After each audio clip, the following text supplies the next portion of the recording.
Good morning, everybody. Appreciate you all making the time.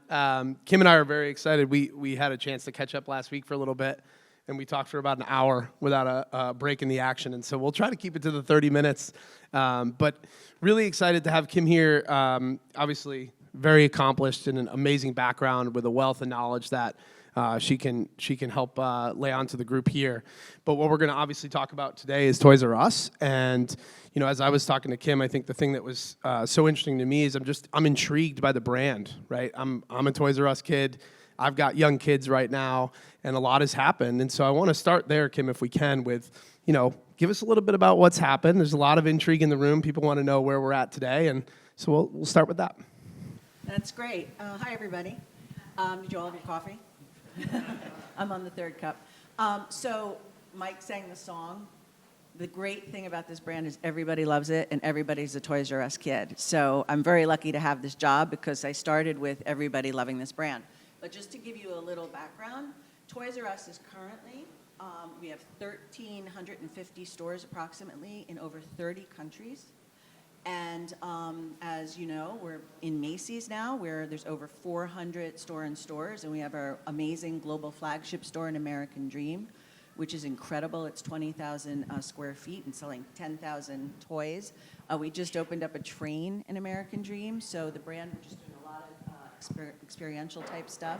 So there's this great branded train that's going all around American Dream, which is fun for everybody. My boss is here, Yehuda Shmidman, our CEO, and we rode the train a few times, we have to admit. So that's the great thing, is that it's back, and everybody, like the song, we revived the song. So what I always say, it's the same magic, new method. It's the 2.0 to meet everybody where they are now, to excite the consumer with what they emotionally connected to, but now in new, exciting, fun ways. Well, that's exciting. I got to say, I'm waiting to know when the next store is coming to Massachusetts, for the record, because my kids can't wait. You know, obviously this is about the evolution of retail, and you know, I think what you guys have done at Toys R Us has been really intriguing. It's been mentioned already a couple of times, what you guys have done with Macy's, for example, and that idea of creating shopping opportunities for a consumer that's a little bit more in depth, right? It's not, I'm just targeting mom, but I'm targeting mom and the kids and the father. So can you tell us a little bit about your perspective on that evolution, maybe a little bit about the Macy's partnership and why you think that's valuable, and more importantly, just as a marketer, how do you see that affecting all of retail in the future?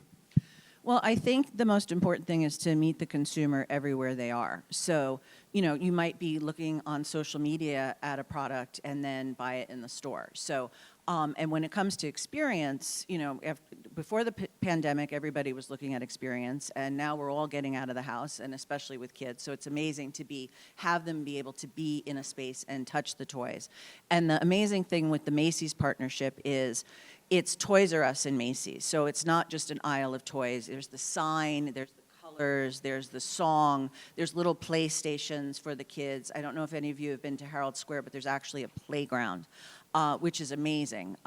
So the experience is really an important part. And it's true, it's a holistic experience, because the kids are the end user, but mom and dad are buying the toys. So, you know, part of my job, you know, I thought the kids were going to be the customer, but what I realized is there's a lot of interaction with the parents, especially on social media. It's empowering them to understand toys and to really, we consider ourselves the global retail authority in toys and play.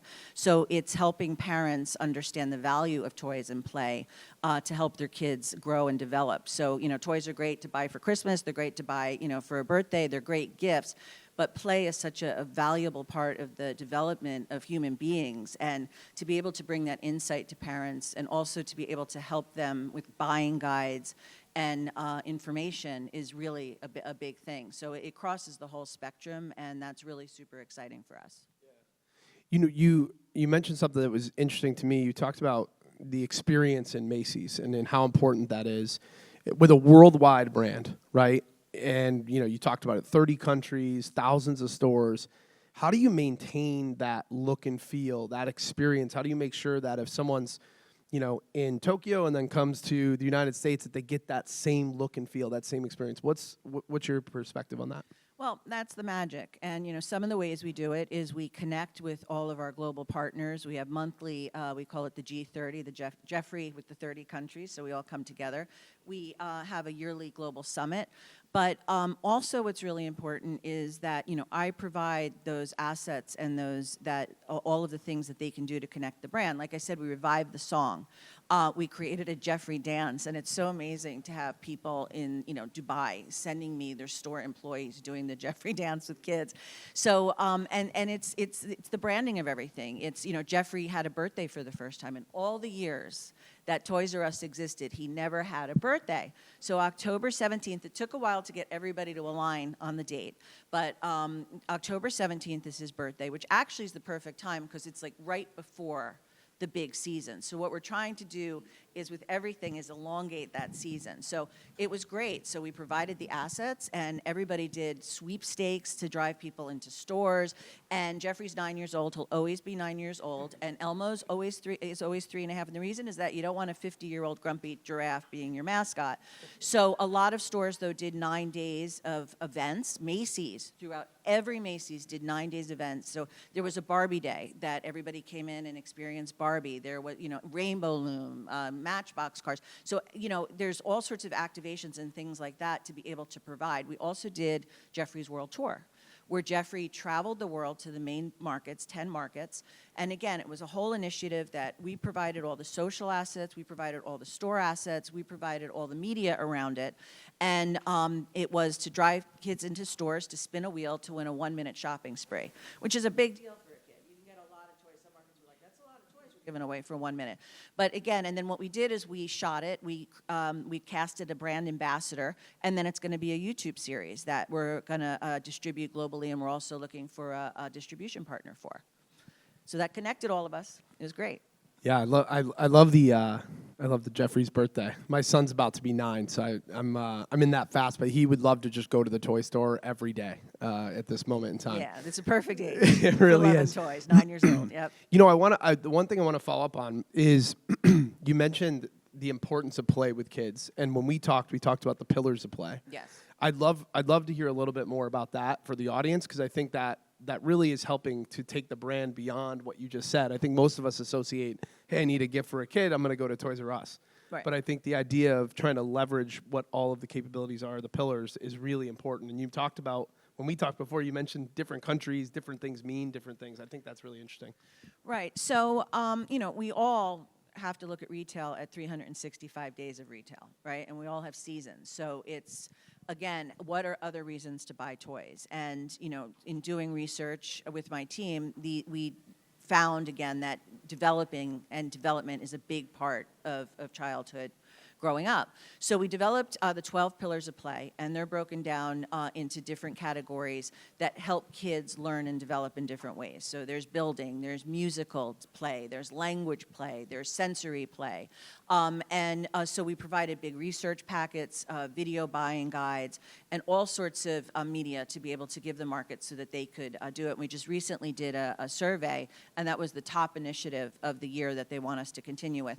Because people really want to be able to come to us, again, as the authority. It's a big differentiator for our brand compared to, a lot of other, there's in a lot of countries, there's toys in food stores or in bodegas or things like that. So and it's easy for them to say 10% off, 20% off, and you don't always want to be just fighting for percentage off. So it's all of these other ways to get people to come in and buy toys.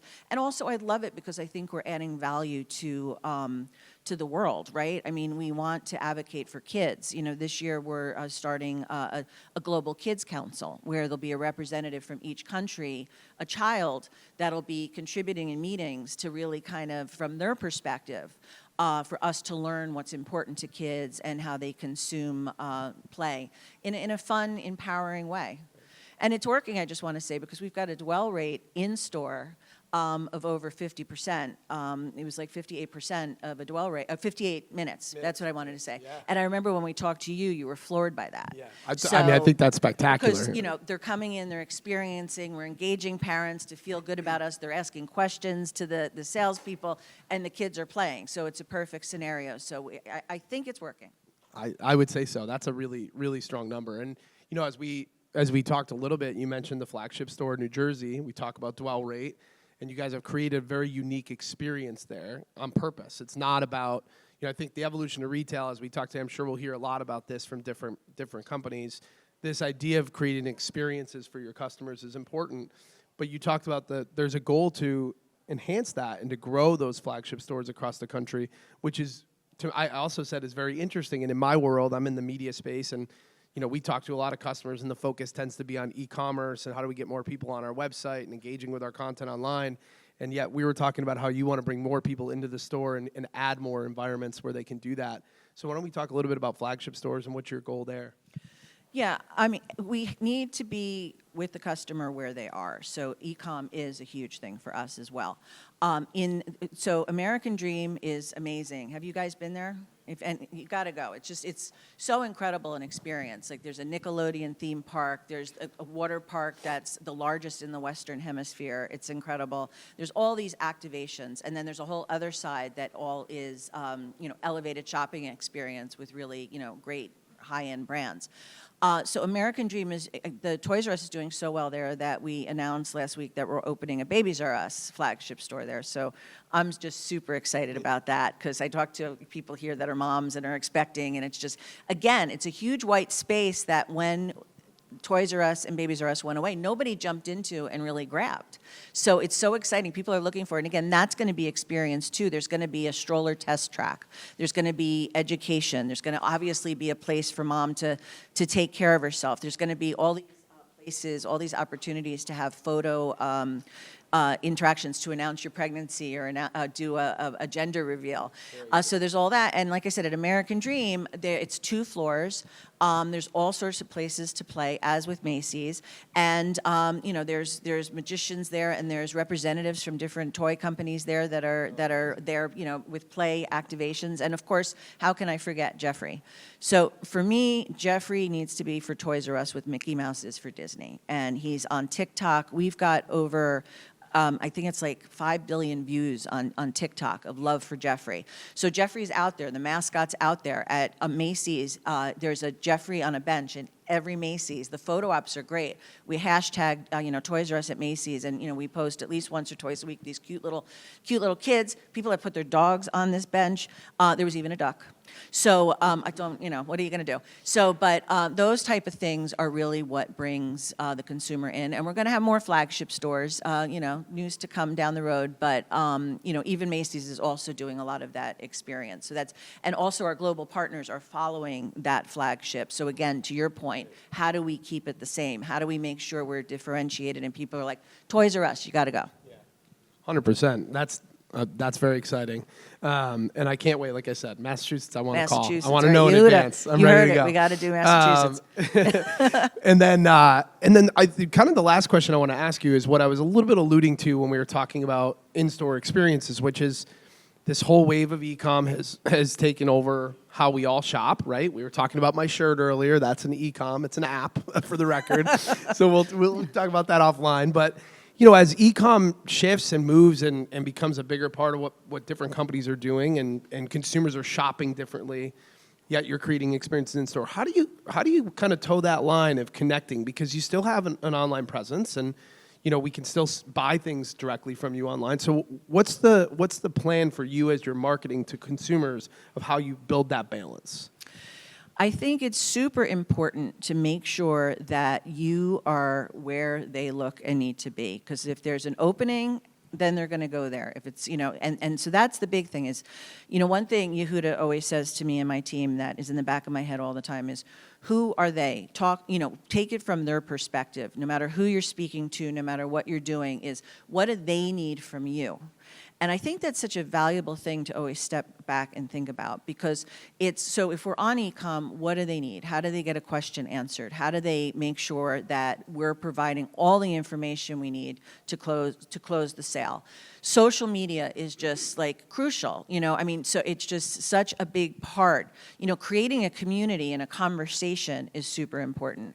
And then I think the store experience, like I said, when you got kids, there's so, you always want to take them out places and do things with them. And so it's kind of like you're providing a service all around. And the thing I love is there's such warmth and love from adults for Toys R Us that parents are actually just super excited to bring their kids in because they're sharing something. They have that feeling that they remember, just that excitement of going in. So you have it on a double level. You have it because you remember it, and then you're actually feeling like you're bringing it to your kid. And that's very magical. And so for me, again, it's always creating that magic for parents and kids, and it's really exciting to be able to look at it holistically. And we were talking before, there's this term now, kidult. So many adults are now buying toys too. Yeah. And it used to be just collectors, but I think after the pandemic, a lot of people have played with their kids now in a new way and are really appreciating play and toys. And it's such a stress relief, and it's just so much fun. So we would just want to make sure we're there for them in every which way that they turn. That's awesome. Well, listen, Kim, I want to thank you and for the team here for having us. Very exciting news for Toys R Us. The Babies R Us news yesterday, which you couldn't tell me when we talked the first time, but then I saw in the news, which is excellent. But thank you guys for your time and for hearing us. And if you have any questions, obviously we'll be more than happy to chat with you guys afterwards. So thank you. Thanks, everybody.